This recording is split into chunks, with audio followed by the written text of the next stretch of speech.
नमस्कार, मैं हूं आपके साथ प्रिया तिवारी और आप देख रहे हैं केकेडी न्यूज।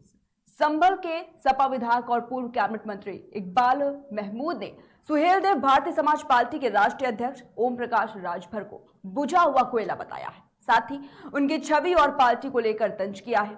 बीते दिन सोमवार को पत्रकारों से बातचीत करते हुए सपा विधायक ने कहा कि राजभर की पार्टी की हालत सभी जानते हैं। वो सपा से बगावत इसलिए कर रहे क्योंकि वह अपने बेटे को एमएलसी बनाने की मांग कर रहे थे। जब बात नहीं मानी गई तो पार्टी से अलग होने के लिए पत्र लिख दिया। सपा विधायक ने कहा कि राजभर तो खुद मुख्तार अंसारी के परिवार की वजह से विधायक बनते हैं, उनका अपना कोई वजूद नहीं है। अगर मुख्तार अंसारी के परिवार का समर्थन न हो तो वह विधायक नहीं बन सकते।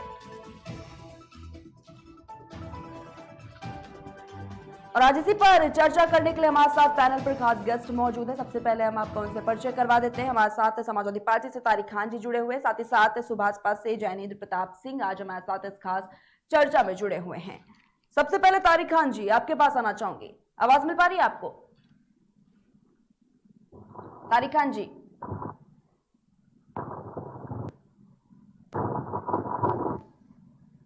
ठीक है जी। तारिक खान जी, आखिर क्या वजह ऐसी रही जो ओपी राजभर को अब समाजवादी पार्टी बुझा हुआ कोयला बता रही है?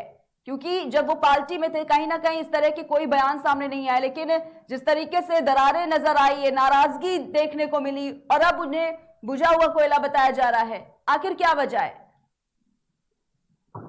तारिक खान जी। मैम, जैसे जैसे राजभर साहब भी तो काफी मुहावरों में बात करते हैं। यहाँ बुझा हुआ कोयला कहने का मतलब ये होगा जैसे उनका ये एक बयान है, किसी विधायक का बयान है, किसी एक नेता का बयान है, पूर्व कैबिनेट मंत्री का बयान है। हाँ। उनके कहने का मतलब ये है कि अब उनका जनाधार नहीं बचा है ना। उनका कहना ये है कि बुझा हुआ कोयले का मतलब ये है कि अब उनका जनाधार नहीं बचा है या अब उनका जनाधार कम हो गया।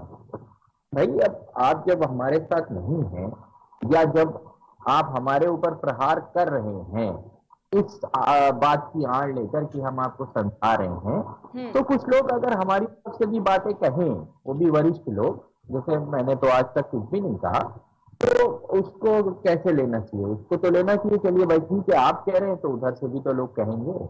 आपने भी तो बहुत सी बातें कही अखिलेश यादव साहब को कि जब आपकी सरकार थी तो दलितों का सम्मान नहीं होता था। आपने कहा आपने मुसलमानों का इस्तेमाल किया, मुसलमानों का सिर्फ वोट लिया, उनको डरा के आप वोट लेते हैं। बीजेपी के तमाम किस्म के स्टेटमेंट राजभर साहब ने इधर ही दे दिए कुछ दिन के अंदर। तो अगर कुछ स्टेटमेंट समाजवादी के नेता देते हैं तो दिक्कत क्या है? दिक्कत क्या है? अगर आप हमारे ऊपर प्रहार करेंगे, हमको बताएंगे कि हमने मुसलमानों का इस्तेमाल किया, हमने दलितों का सम्मान नहीं किया, अखिलेश यादव एक ही कमरे में सोते रहते हैं, बाहर नहीं निकलते, अखिलेश यादव की वजह से हम आजमगढ़ रामपुर हार गए, अगर वो आ जाते तो जादू हो जाता, हम जीत जाते, हमने बहुत मेहनत की। तो तमाम किस्म के आरोप समाजवादी पार्टी पे लगाए। तो अगर समाजवादी पार्टी उसका जवाब दे रही है तो उसमें बुराई क्या है? जब आप आरोप लगाएंगे तो उसका जवाब तो मिलना चाहिए।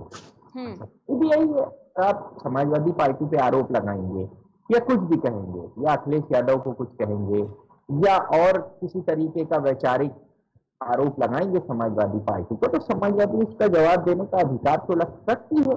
वही बात को लेकर जो इकबाल साहब है उन्होंने जवाब दिया है कि भाई आप तो मुख्तार साहब के सपोर्ट से जीतते हैं, और जाहिर सी बात है जब मुख्तार साहब जेल में थे तब भी इन्होंने गए थे ये मिलने, और जब मुख्तार साहब के बारे में जब राजभर साहब दिल्ली में अमित शाह से मिल के आए तो एक पत्रकार ने पूछा भी था उनसे कि क्या मुख्तार साहब के बेटे भी वोट देंगे, तो उन्होंने कहा था हाँ मेरी उनके बारे में भी काफी देर बात हुई है। तो इसको जरा सार्वजनिक करते हैं कि क्या बात हुई थी।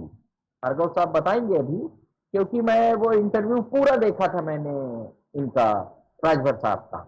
हाँ। मैं आपको बता रहा, पत्रकार ने पूछा राजभर साहब से कि क्या मुख्तार साहब के बेटे भी वोट देंगे? कहे हाँ वो भी वोट देंगे, और उनके बारे में भी मैंने वहां पर बात की है अमित शाह साहब से। तो उनके बारे में क्या बात की है जरा आप लोगों को बताना चाहिए कि क्या बातें आपने की उनके लिए, आप उनसे मिलते रहे। आपके अपने राजभर साहब ने हमेशा कहा कि हमारे उनसे ताल्लुकात हैं, कोई प्रॉब्लम नहीं है, हमें कोई प्रॉब्लम नहीं है, आपके अपने ताल्लुकात हैं, आपके किसी से ताल्लुकात हो आप उनसे मिलिए, मगर आपका जो डबल चेहरा है वो भी सामने आना चाहिए। अब बीएसपी ने आपको क्या जवाब दिया?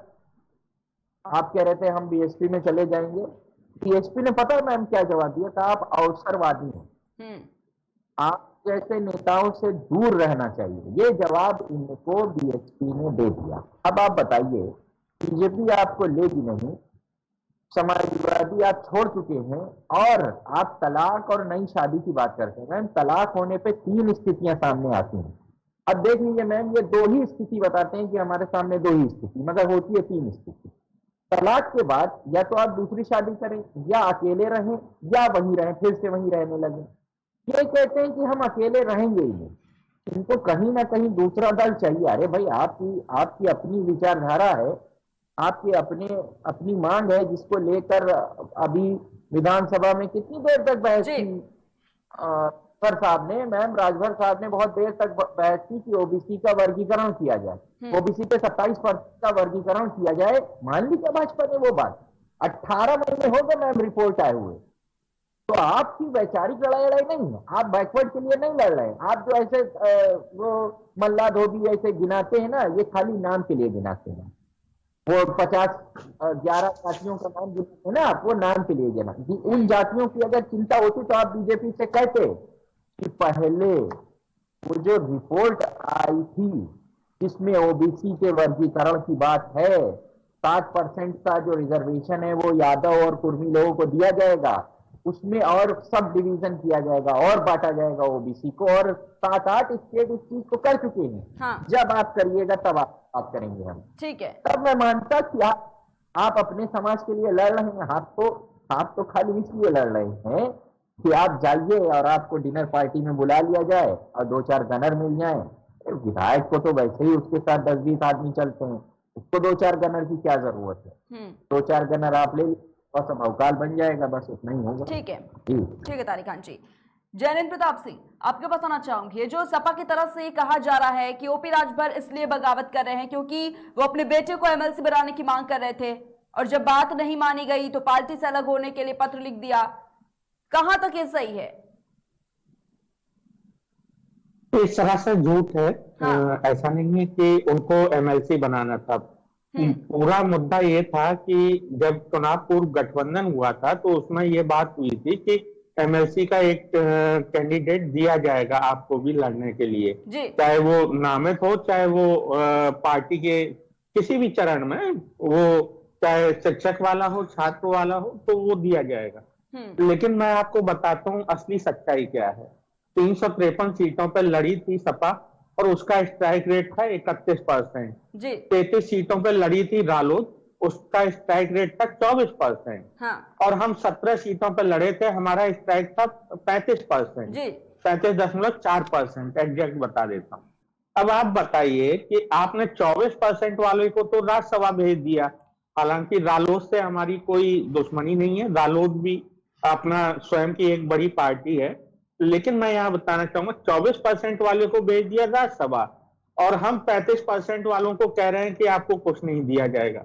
दूसरी चीज यहाँ पे आती है, जैसे इन्होंने कहा कि बुझा हुआ कोयला, जो इकबाल जी ने बोला है जी, तो मैं इनको क्लियर कर दूं कि पूर्वांचल में अब तो आपके नेता नहीं, आपकी पार्टी नहीं, बल्कि सभी न्यूज चैनल और सभी पत्रिकाएं, सभी समाचार पत्र ये बताते हैं कि 156 सीट में से लगभग आप 60 सीट, 59 से 61 सीट के बीच में जीते हैं। मैं 60 बोल देता हूं जी, 60 सीट जीते हैं, जहां पे आपकी पिछली बार 17 सीटें थी। लगभग 48-50 सीटों का हमारी वजह से आपको फायदा पहुंचा।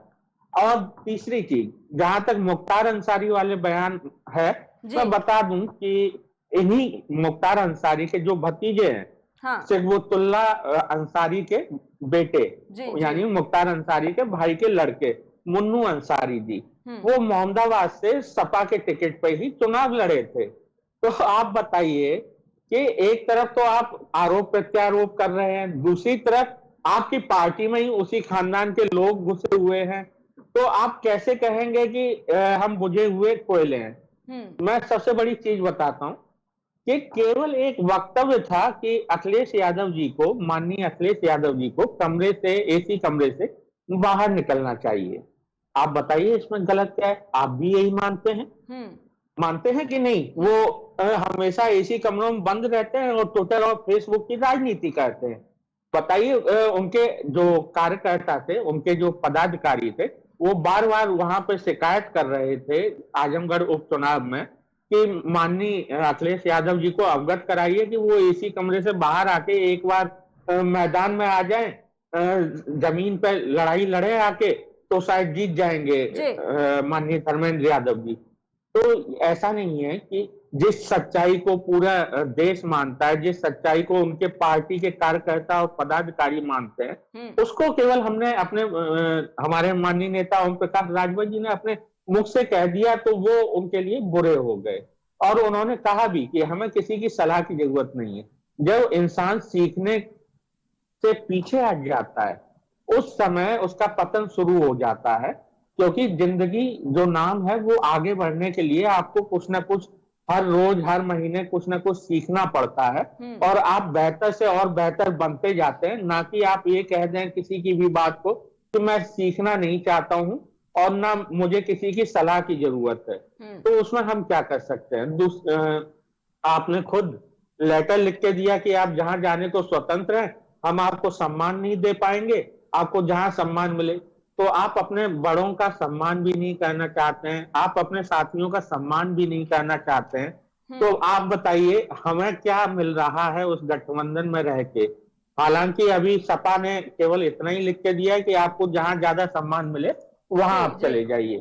तो मैं यही बताना चाहूंगा कि हमारे नेताजी बुझे हुए कोयले नहीं है, नहीं तो आप गलती से हाथ को उठाने की कोशिश करें और आपके हाथ जल जाए। तो विधायक जी को खुद सोचना चाहिए कि वो क्या बोल रहे हैं, क्या नहीं बोल रहे हैं। आपकी पार्टी में भी उसी खानदान के और मुख्तार अंसारी के भतीजे भी चुनाव लड़े थे मोहम्मदाबाद सीट से, तो आपको ये भी पता होना चाहिए। हो सकता है ज्यादा पढ़ाई ना की हो या वो ना किया हो, मतलब चुनाव के संदर्भ में मैं बता रहा हूँ कि उन्होंने ज्यादा देखा ना हो या उन्हें पता ना हो, इस वजह से उन्होंने गलत फहमी में ऐसा बयान दे दिया होगा। तो ऐसे बयानों की तो हम भर्त्सना ही कर सकते हैं और कुछ नहीं कर सकते। ठीक है, ठीक है जयनेंद्र प्रताप सिंह जी। तारिक खान जी, आपने भी देखा होगा जब चुनाव हुआ उसके बाद बयान आया ओपी राजभर का, जिस तरीके से उन्होंने कहा कि एसी वाले कमरे में वो बैठते हैं और हम खुद जमीनी स्तर पर जाकर काम कर रहे हैं, और कई तरह के ऐसे बयान जो थे वो सामने आए। हमने खुद इस मुद्दे को लेकर चर्चा भी की थी इससे पहले भी। तब तो यही कहा गया समाजवादी पार्टी की तरफ से तारिक खान जी की वो गार्जियन है, वो अभिभावक है, अगर वो नसीहत दे रहे हैं, सलाह दे रहे हैं तो हम बिल्कुल उनकी बात मानेंगे। हो सकता है इसी वजह से शायद चुनाव हार गए हों, लेकिन अब जिस तरीके से ये नाराजगी बढ़ती जा रही है, ये बगावत देखने को मिल रही है इस राजनीति में, और इसके बाद अब इस तरीके के बड़े बड़े बयान आ रहे हैं, आपको क्या लगता है ये कहां तक सही है? क्योंकि जब वो पार्टी में थे तब वो सलाह दे रहे थे, नसीहतें दे रहे थे, किस तरीके से काम नहीं करना चाहिए, मिलकर काम करना चाहिए, तभी पार्टी आगे जीतेगी। देखिए, एक बार जब उन्होंने ये सब बातें कही तो उसको ऐसे लिया गया, ये ठीक है, सीनियर हैं, वरिष्ठ हैं, तो उनकी बातें तरीके से लिया गया। लेकिन जब वो बातें कई बार हुई, अच्छा, उसके बाद फिर उनका जो रवैया है वो बदलता गया। मेरा सिर्फ कहने का मतलब ये है कि हिंदुस्तान में कई बार गठबंधन हुए और कई बार टूटे, ये कोई नई बात नहीं है, मगर अच्छे तरीके से भी गठबंधन से अलग हुआ जा सकता है। ठीक है, आप तो हमारे साथ रहने में सही नहीं लग रहा है और बार बार आरोप लगाना कि बुलाया नहीं, ये नहीं किया, छोटे बच्चों की तरह बात नहीं करनी चाहिए। अब मेरा कहने का मतलब ये है कि मेरे किसी भी सवाल का जवाब नहीं दिया। बीएसपी में आप कह रहे थे चले जाएंगे, बीएसपी ने मना कर दिया, इसका भी जवाब देना चाहिए। अब क्या करेंगे, इसका भी जवाब देना चाहिए कि जरूरी है कहीं गठबंधन करिए मत करिए। इसका भी जवाब देना चाहिए कि आपकी जो मांग थी वो बीजेपी के साथ चले जाएंगे तो पूरा हो जाएगा, इसका भी जवाब देना चाहिए। एक चौथा सवाल भी जोड़ रहा हूं, 6 विधायक आपके भाजपा की सत्ता के विपरीत वोट दिए गए थे, बीजेपी के अगेंस्ट जीत के आए हैं आप। अब क्या जवाब देंगे वापस जाकर कि बीजेपी से फिर से हाथ मिला लिया, वाई सिक्योरिटी ले ली, लगभग आपकी तैयारी है भाजपा में जाने की। लेकिन देखिए मजे की बात, उनको भाजपा बुला नहीं रही है, जो अंदर की बात है मैं बता रहा हूँ, क्योंकि वो जानती है कि कुछ दिन बाद फिर ये कहीं चले जाएंगे। देखिए अवसरवादिता है, आपके 6 विधायकों को वापस जाके उन्हीं जनता को जवाब देना है, उन्हीं लोगों को जवाब देना है जिन्होंने आपको ओबीसी के वर्गीकरण के लिए और जो भाजपा का अत्याचार है एक विशेष वर्ग पे, खुल के कह रहा हूं, उनसे लड़ने के लिए वोट दिया था, उनके साथ दावतें उड़ाने के लिए वोट नहीं दिया था। आप जाइए, आपके घर में भी एसी लगा है, इनोवा गाड़ी से जिस पे चलते हैं ओपी राजभर साहब, उसमें अगर एसी नहीं लगा होगा तो आगे से किसी भी चैनल पे बात करना छोड़ दूंगा मैं। सब जगह एसी लगा है, एसी तो घर घर में है। मैं कुछ जोड़ना चाहूंगा। पूरा कर लूं तब बोलिए। अब पूरा नहीं, आप मैं पूरा कर लूं तब आप बोलिएगा। अब बात आ जाती है एसी पे। आपने कहा क्या था? आपने सीधे सीधे अखिलेश यादव को आलसी बोला था। मैं बोल रहा हूं कि आप आलसी हैं। देखिए अब तो आपने भी मान लिया। मैंने मान नहीं लिया, मैंने कहा अच्छा, कि माना नहीं है, बाद में आ रही मानेंगे। हूँ जयनेन्द्र प्रताप सिंह जी, उनको बात पूरी करने दीजिए, आती हूँ आपके पास। जी तारिकान जी अपनी बात रखिए पहले। साहब के कहने का तात्पर्य हमने समझा बिल्कुल कि राजभर साहब कहना क्या चाहते हैं। वो चीज कहना गलत है मुझे लगता है। जिस आदमी ने उत्तर प्रदेश को दिशा दिखाई है, आज मुख्यमंत्री योगी आदित्यनाथ उसी दिशा पे चल रहे हैं, वही हाईवे बना रहे हैं, वही लैपटॉप बांट रहे हैं, उसी योजना को लेके चल रहे हैं, जिसके पीछे 111 लोग विधायक बने, उसका आदर सबसे बड़ा है। मैं हमेशा ये बात कहता हूँ। एक छोटा सा देश रशिया से लड़ रहा है क्योंकि उसको अपने लीडर पे विश्वास। आप हो, मैं हूं, अपने लीडर के लिए लड़ना चाहिए, उसका सम्मान सबसे आगे रखना चाहिए। जिस दिन राजभर साहब ने ये बात कही थी मैंने विरोध किया, तो मैंने कहा था नहीं ये गलत है, नहीं कहना चाहिए, क्योंकि लीडर का जब डिसरिस्पेक्ट होगा तो ओवरऑल पार्टी खत्म हो जाएगी। ये बात करनी है कि कैसा है, फिलहाल वो आपको लीड कर रहा है, अब पता चला हमारे लिए प्रहार हो रहा है हमारी पार्टी की तरफ से। कभी राजभर साहब को, वो आपके लीडर हैं भाई, सम्मान है, आप उनको लेके चलिए और जनाधार बढ़ाइए। लेकिन ये जो 4-5 मूलभूत सवाल हैं, ये मैं नहीं, मेरी क्या औकात है, मैं कौन हूं, ये तो जनता आपसे पूछेगी। वापस जब आप जाएंगे वही 48 डिग्री सेल्सियस में, बहुत ज्यादा जब आप लोग दौड़ते हैं, बहुत ज्यादा मीटिंगें करते हैं, तब आपसे जनता पूछेगी कि भाजपा से हाथ क्या। तब वही लोग आपसे पूछेंगे कि हमने तो आपको भाजपा के विपरीत वोट दिया था, हम तो भाजपा से कार्यकाल से 5 साल परेशान थे। तब आपके मुंह में क्या जवाब होगा, इसको यही स्पष्टीकरण कर दीजिए, क्योंकि राजनीति का कोई मतलब नहीं है मैम। सिंपल सा मतलब है कि जनता ने आपको भेजा है कुछ काम करने के लिए, वोट दे दिया कि ये काम कराओ, आप लेके गए कि हम ये चीजें हम करेंगे आपके लिए, जनता ने कहा ठीक है आपको हम वोट दे रहे हैं, आप ये करिए। और जहां आपने मैम पलटी मारी तो 5 साल बाद फिर वापस जाना है, आपको जवाब देना पड़ेगा। और इसका जवाब ये लोग क्या देते हैं, समाजवादी का इतिहास गिनाएंगे, जैसे बीजेपी करती है, कांग्रेस ने ये किया था, नेहरू जी की वजह से आज की जो महंगाई है। आपको अपना स्टैंड देखना है, अपनी विचारधारा देखनी है, अपनी बातें देखनी है, समाजवादी को अपनी बातें देखनी है। बीजेपी के विपरीत जनाधार मिला था, क्या जवाब देंगे वापस जाकर कि बीजेपी से हाथ मिला लिया, वाई सिक्योरिटी ले ली, अमित शाह से मिल आए।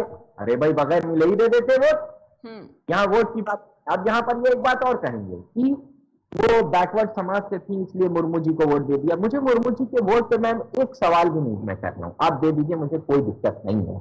जो घटनाक्रम इधर हुआ, जिस तरीके से एक अभी 100 दिन पहले, 150 दिन पहले बुरी तरीके से बुराई कर रहे थे योगी आदित्यनाथ की, और आपके मुंह से फूल बरसने लगे उनके लिए, क्या जादू हुआ है उस दावत में? क्या कुछ जादू हुआ था, या अमित शाह साहब से जब आप मिलने गए थे तब कुछ जादू हुआ था? अगर जादू था तो एक ही हो सकता है कि आपकी डिमांड जो थी, जिस विचारधारा को आप लेकर आए थे, वो पूरी हो गई। अगर पूरी हो गई तो मुबारकबाद है आपको, तब हम आपसे, मेरा आपसे कोई सवाल नहीं है, तब आपकी विचारधारा एकदम सही है, तब आपका निर्णय एकदम सही है। ठीक है तारिकान जी। आधा सेकंड दीजिए, आधा घंटा आप बोले विधानसभा में, पूरी स्पीच सुनी मैंने आपके नेता की, है ना, कि ओबीसी का वर्गीकरण चाहिए, ये बहुत दबा कुचला समाज है, बड़ा अत्याचार हुआ है इसके ऊपर। खत्म हो गया सर, ठीक है तारिक अच्छी भाई आती जी। है। जैनेन्द्र प्रताप सिंह जी कुछ कहना चाह रहे थे, आप अपनी बात पूरी रखिए पहले। नहीं, वो तो तारिक भाई हमारे पूरा उठा लेते हैं पोथी पर थी, और पूरा एक बार हम बताते हैं, अगर क्योंकि मैं भूल जाता हूँ चीजों को, तो पता नहीं इन्होंने क्या क्या अपने जो समझ में आया वो बोल दिया। मैं बताता हूँ।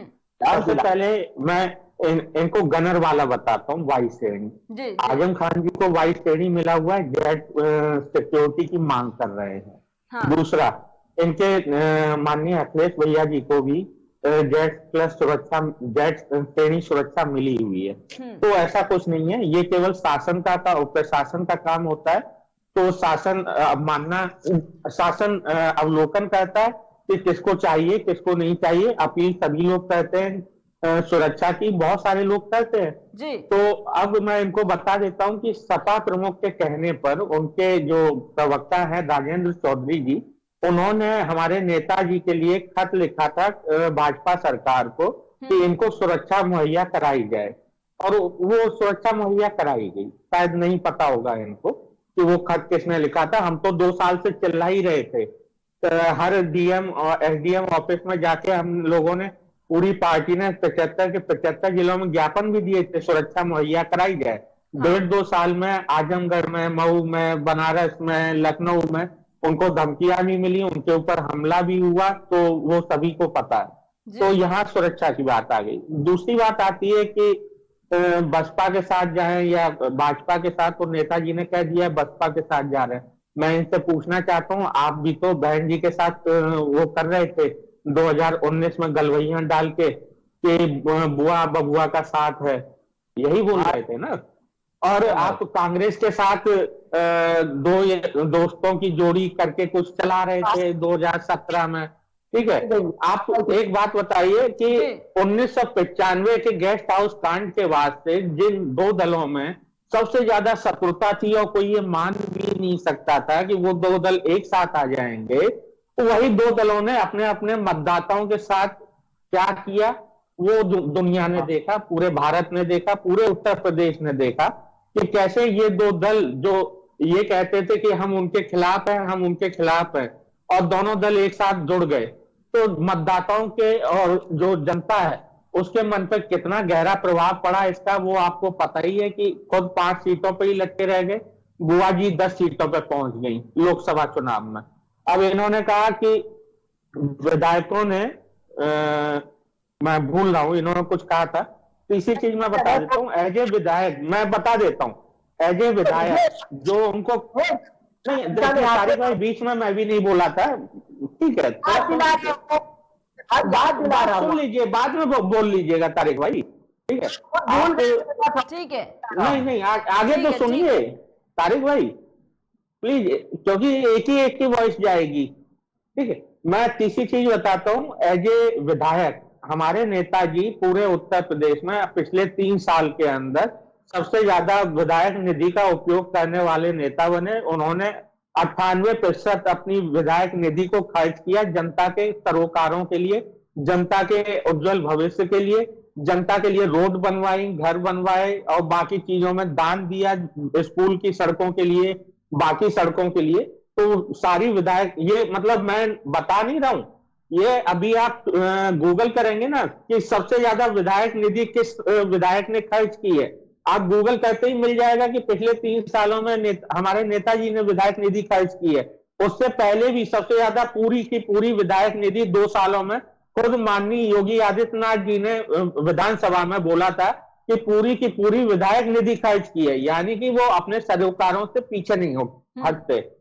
आप उनके फेसबुक पेज या ट्विटर पेज पर जाके देखिएगा, डेली वो जनता के साथ 5-5, 6-6 मीटिंग करते हैं, गांव-गांव घूमते रहते हैं और शाम को लखनऊ पहुंच के तब वो विश्राम करते हैं। आज इस उम्र में भी मैं बता देता हूं, इस उम्र में भी वो तब विश्राम करते हैं जब तक कि वो अपनी जनता का हाल जान नहीं लेते हैं। जैसे कि पहले के जमाने में राजा लोग जो थे या नवाब लोग थे या बादशाह लोग थे, वो जाके रात को जनता का मुआयना करते थे और फिर महल में आके सोते थे। वो पूरे दिन हमारे नेता माननीय ओम प्रकाश राजभर जी पूरे दिन अपने विधायकी में जहां जिस क्षेत्र में लड़ा है उन क्षेत्रों में जाके जनता का सुख दुख और हालचाल जानते हैं। इन्होंने एक और बात बताई थी कि दो पार्टियों का कैसे समन्वय हो सकता है।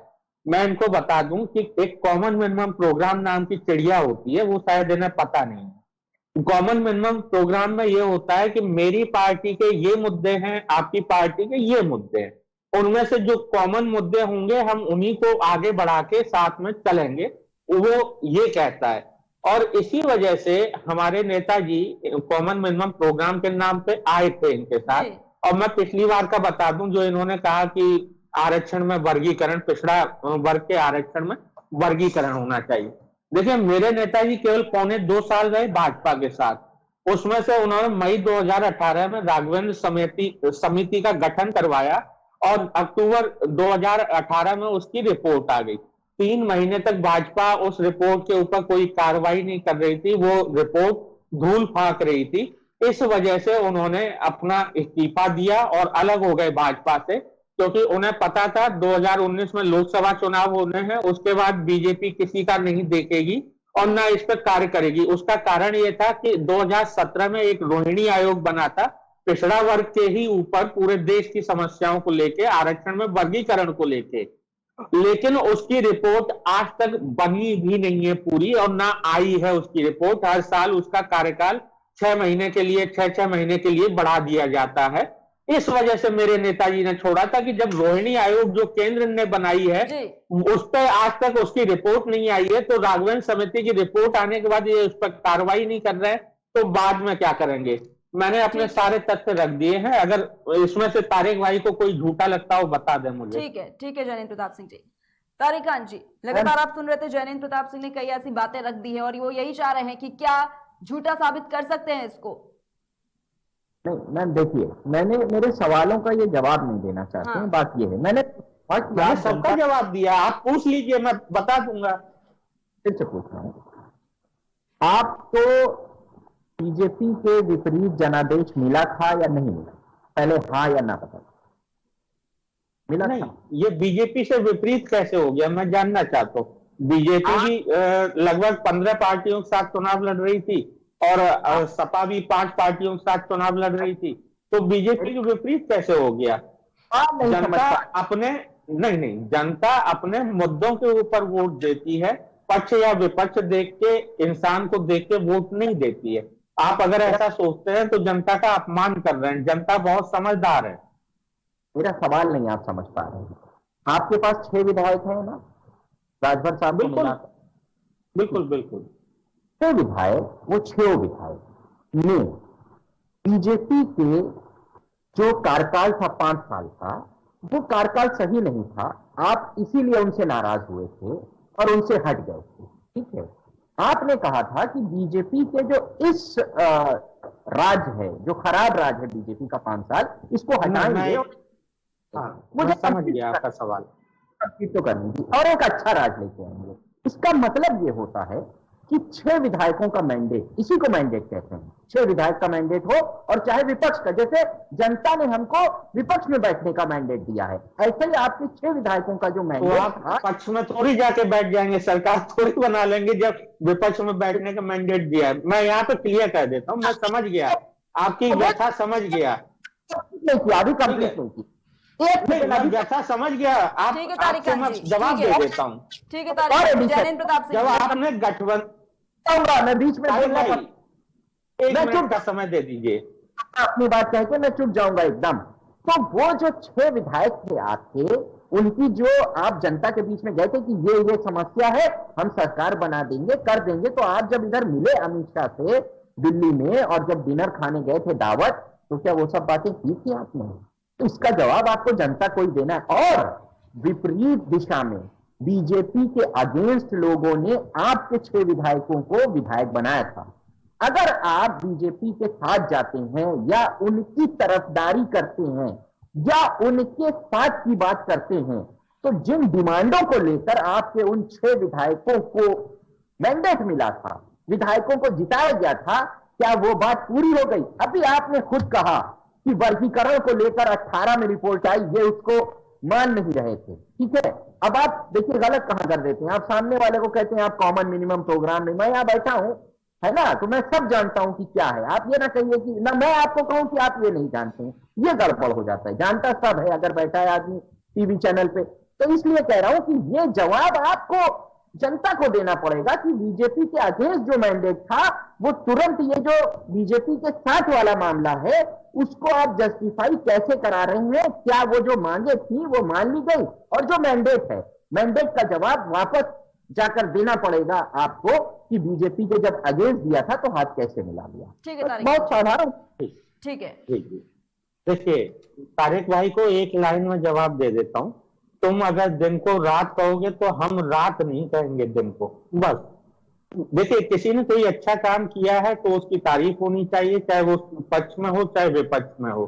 दूसरी चीज, जो 6 विधायक हमारे ये इंगित करना चाह रहे हैं द्रौपदी मुर्मू जी को वोट दिया, तो भाई वो अनुसूचित जनजाति से आती हैं और आदिवासी हैं, तो इस वजह से उनको वोट दिया। क्योंकि हमारा जो हमसे वोट मांगा नहीं गया था एक्चुअली में, हमें उस मीटिंग में इनवाइट करने के बाद इनविटेशन वापस ले लिया गया था, जो 7 तारीख को हुई थी माननीय यशवंत सिन्हा जी की, तो उसका इनविटेशन देके वापस ले लिया गया था। तो इस वजह से हमने हमसे वोट मांगा। अगले दिन 8 तारीख को राष्ट्रपति की पद की प्रत्याशी और महामहिम आज की डेट में द्रौपदी मुर्मू जी ने, और उनकी जब वहां पहुंचे तो वहां पर माननीय योगी जी ने भी वोट मांगा, और उसके बाद हमें अमित शाह जी माननीय गृह मंत्री जी ने बुलाया, तो वहां भी उन्होंने यही कहा कि वोट इनको दीजिए। तो हमने वो किया, जिसने वोट मांगा उसको वोट दिया। और वहां पे तो खुद राष्ट्रपति पद के उम्मीदवार, मुख्यमंत्री जी, गृह मंत्री जी सभी बुला के कह रहे हैं कि आप वोट दीजिएगा। और आप जो यशवंत सिन्हा जी के लिए वोट मांग रहे थे, तो ना यशवंत सिन्हा जी ने हमें बुलाया, ना हमारे सहयोगी दल ने बुलाया, जबकि दूसरे सहयोगी दल को इन्वाइट कर रखा था। वो बात थी, ठीक है। यहाँ पे एक और चीज आती है कि जनता की क्या सारे मुद्दे सॉल्व हो गए। मैं बता दूं कि आपको मैंडेट मिला था कांग्रेस के साथ विपक्ष में बैठने को, विपक्ष में ही बैठेंगे जब आपको मैंडेट मिला, लेकिन आपने वो गठबंधन तोड़ क्यों दिया? आपको मैंडेट मिला था बसपा के साथ विपक्ष में बैठने का, तो आपने वो तोड़ क्यों दिया? मैं यही सवाल, जैसे आपने पूछा कि हम सत्ताधारी दल के पास जा रहे हैं, जबकि ऐसा है नहीं, हम बसपा के पास जा रहे हैं। अगर वो बात मानेगी, हमारा जो कॉमन मिनिमम प्रोग्राम के पॉइंट निकल के आएंगे, उन पर वो सहमत होगी तो जाएंगे। तो मैं यही जानना चाह रहा हूं, आप अलग क्यों हो गए? आपको तो विपक्ष में कांग्रेस के साथ ही बैठना था, वो तो दोनों को ही बैठना था, लेकिन आपने गठबंधन तोड़ दिया।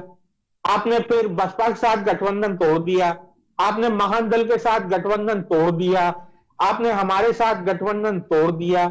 तो क्या आप 2 महीने के लिए जनता को भ्रमित करने के लिए गठबंधन बनाते हैं? मैं आपसे ही सवाल पूछ लेता हूं, चाहे विपक्ष में बैठने को ही सही, लेकिन गठबंधन तो आपने किया था चुनाव से पहले। अगर जीत जाते तो सरकार में होते, फिर भी आप हो सकता है तोड़ देते, लेकिन विपक्ष में है तब भी क्यों आप तोड़ रहे हैं? ठीक है ज्ञानेंद्र, देखिए जो वोट मांगा जी, लेकिन ठीक है तारिक खान जी, लेकिन ये जो बार बार इस तरीके की बातें कही जाती हैं कि ये वीआईपी प्रोटोकॉल्स के लिए इस तरीके की बयानबाजी चल रही है, जी, क्योंकि हमने कई बार चर्चा की और इस पे सपा की तरफ से यही जवाब सामने आए हैं कि ये जो नहीं, खुद अखिलेश जी को सुरक्षा मिली हुई है। हाँ। वाई श्रेणी सुरक्षा आजम खान जी को भी मिली हुई है। हाँ। उन्होंने तो जेड श्रेणी सुरक्षा की मांग कर दी है। जी। पता नहीं इनसे कितने विधायकों को वाई श्रेणी सुरक्षा मिली होगी, मैं नहीं कह सकता। जो भाजपा की तरफ, लेकिन हमारे नेता को वाई श्रेणी सुरक्षा उनके ऊपर कई बार हमला होने के बाद भी मिली, तो वो इन्हें लगता है कि वो गलत हुआ, हम भाजपा के साथ जा रहे हैं। लेकिन भाजपा की तरफ ये जो समर्थन जा रहा है, इसी पर ये जवाब समाजवादी पार्टी की तरफ से आया कि वीआईपी प्रोटोकॉल्स पाने के लिए, अपनी छवि को और ज्यादा मजबूत दिखाने के लिए इस तरह की चीजें हो रही हैं। मैं जवाब दे दूं। देखिए ऐसा है, जब इनके ऊपर हमला हुआ राजभर साहब के साथ, उस लोगों के खिलाफ मुकदमा लिखा गया जिसमें राजभर साहब भी थे, तो उस अपनी बात को विधानसभा में राजभर साहब ने उठाया, जिसको यादव ने खुद कहा कि राजभर साहब बहुत सीनियर लीडर हैं उत्तर प्रदेश के, कैबिनेट मंत्री भी रह चुके हैं, विपक्ष के नेता होने के नाते उन्होंने काफी कुछ बोला उनके सपोर्ट में। मेरा कहने और इसका सपोर्ट में बोलने का मतलब क्या है, सदन में 2 नेता होते हैं, एक पक्ष एक प्रतिपक्ष। प्रतिपक्ष वाले नेता ने कहा कि आपके साथ गलत हो रहा है, आपकी जान को खतरा है, इसलिए सुरक्षा दे दी जाए। सुरक्षा में कोई दिक्कत नहीं है, उसकी एक प्रक्रिया है, आप लीजिए। मेरा सवाल फिर वहीं घूम के आता है कि जब आप वहां मिले थे दावत में, तब आपने बात की थी ओबीसी वर्गीकरण की, और जब आप अमित शाह से मिले थे दिल्ली में, तब आपने ओबीसी वर्गीकरण की बात की थी या नहीं की थी? क्योंकि जब भी हम मिलेंगे हमारा मूलभूत मुद्दा ही यही है। आपके नेता ने कई बार विधानसभा में वो बात भी उठाई, आपकी लड़ाई भी उसी की है, तो इसका भी जवाब दे दीजिए कि क्या ये सवाल वहां उठाया था उनसे, या कुछ उन्होंने आश्वासन दिया है कि कब कर देंगे?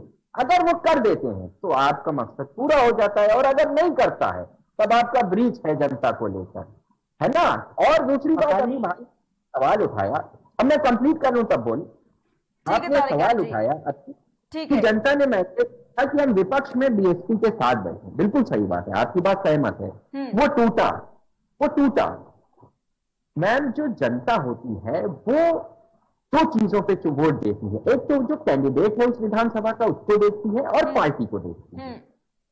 तो सत्ता होती है मैम, सत्ता, और दूसरा एक आदमी जो लीड करता है सत्ता को लेने के लिए, इन्हीं दो लोगों में ज्यादातर लड़ाई होती है। जैसे पहले कई चुनाव में मेन लड़ाई सपा बसपा की हुई, अब जो लड़ाई थी ये पूरे हिंदुस्तान ने माना कि डायरेक्टली समाजवादी और बीएसपी की है। अब लगता है समाजवादी और भाजपा की है ये लड़ाई विधानसभा की थी, सबने माना कि बीएसपी बहुत पीछे है। आपने अपना पाला चूज किया था। मैं यहां सिर्फ ये पूछना चाह रहा था, आप जवाब दें या न दें, कि आपने जो अपना पाला डिसाइड किया था वो बीजेपी के विपरीत दिशा में डिसाइड किया। ठीक है तारिक खान जी। जी, आपने उसको जस्टिफाई भी किया, आपने उनको जस्टिफाई भी किया कि कोई अच्छा करे तो उसकी तारीफ करे। हाँ। तो विपक्ष भी तो तारीफ करते हैं, अगर सरकार कोई अच्छा काम करती है तो हम भी उसकी तारीफ करते हैं कि हाँ भाई ठीक है, ये काम अच्छा हुआ, इसको और अच्छे किस्म से करना चाहिए। लेकिन आपने व्यक्तिगत रूप से कई मीटिंगें की हैं, तो क्या उसमें वर्गीकरण वाला मुद्दा उठाया था, नहीं उठाया था? राजभर साहब को ये आकर जवाब देना चाहिए। मल्ला और वो जातियों के नाम गिनाने के अलावा जल्दी जल्दी ये भी जवाब देना चाहिए। मैं गया और मैंने अमित शाह से कहा कि जब तक ये काम नहीं होगा मेरी आपसे बात नहीं होगी। हाँ, वोट दे दूंगा, दो टूक कह के वोट तो दे दूंगा, क्योंकि हमारी विचारधारा उस कैंडिडेट से मिलती है। अगर कहीं इस तरीके की बात नहीं हुई होगी, बात क्या हुई है वो तो मैं कायदे से जानता हूँ। जी ठीक है, उसका ठीक है।